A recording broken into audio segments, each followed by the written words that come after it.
प्रणाम करै छी सब मिथिलावासी के। हम शालिनी झा, ई हमर दीदी छथि अर्चना झा। हम सब एकटा फेर समदाउन लऽ के एलहुँ हँ। हमर इएह कोशिश है जहाँ तक बढ़िया लागत तो सुनू आ केहन लागल से जरूर लिखब, तहन हमरो बुझायत जे सामा के मतलब समदाउन हम केहन गेलहुँ हँ। धन्यवाद। जखन अपन घर तेजी देल सामा, तेजी देल सामा, बहि गेल नैना के धार।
प्रणाम सब मिथिलावासी के।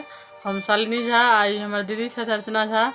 तो हम सब दूटा समुदाय एखन धरि में गेलहुँ हैं जे कि अहाँ सब बहुत बढ़िया बढ़िया कमेंट हमरा लिखलहुँ हैं। तो सपोर्ट जरूर कर रहल छी अहाँ सब। तो सब गोटे के धन्यवाद। छोट के जे छै से शुभ आशीर्वाद और जेठ जते छी सबके प्रणाम। तो सुनू ई सब एकटा आर जे छै से हमरा उत्साहित भेलहुँ हैं ताहि के लऽ कऽ जे छै से एकटा आर हम सोचलहुँ जे अहाँ सबके कहीं नया तर्ज पर से एकटा और सुनाबै छी समदाउन। तो सुनू अहाँ सब। धन्यवाद।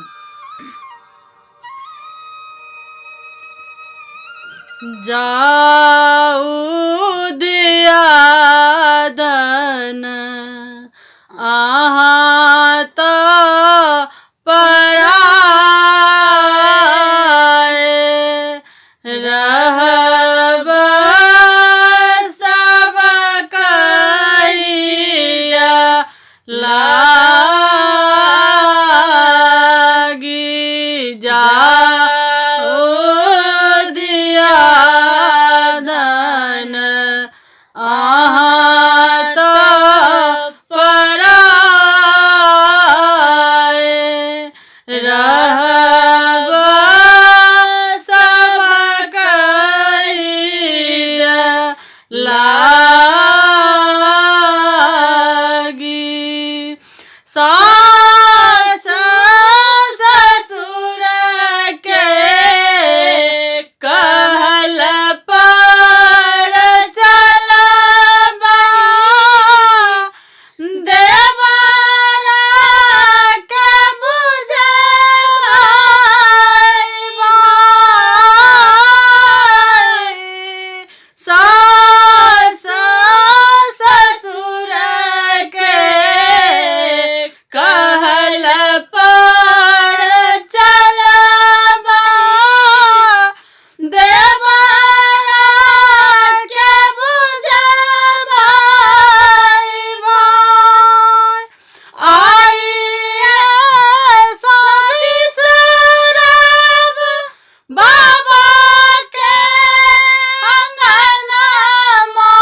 धन्यवाद। जय मिथिला, जय मैथिली। प्रणाम सब मिथिलावासी के। हम शालिनी झा आई हमारे दीदी छथि अर्चना झा। हम सब एक समदाउन लऽ के एलहुँ हैं जे आब सामा के समदाउन है तब काल्हि से भऽ रहल है। तो कोशिश है जे सब गीत अहाँ सब सुनलहुँ हमरा मुँह से, समदाउन एखन नहीं सुनलहुँ हैं, हमहूँ नहीं सुनेलहुँ हैं। तो कोशिश है जे अहाँ सबके बढ़िया से सुनाबै छी, सुनू ई समदाउन। धन्यवाद।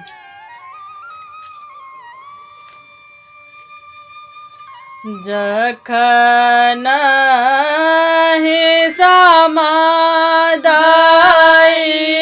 घर सांबार बेली घर सांबार बेली सखी सब रोदना पसार सखी सब रोदना पसार कर डलिया हम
घूरी जई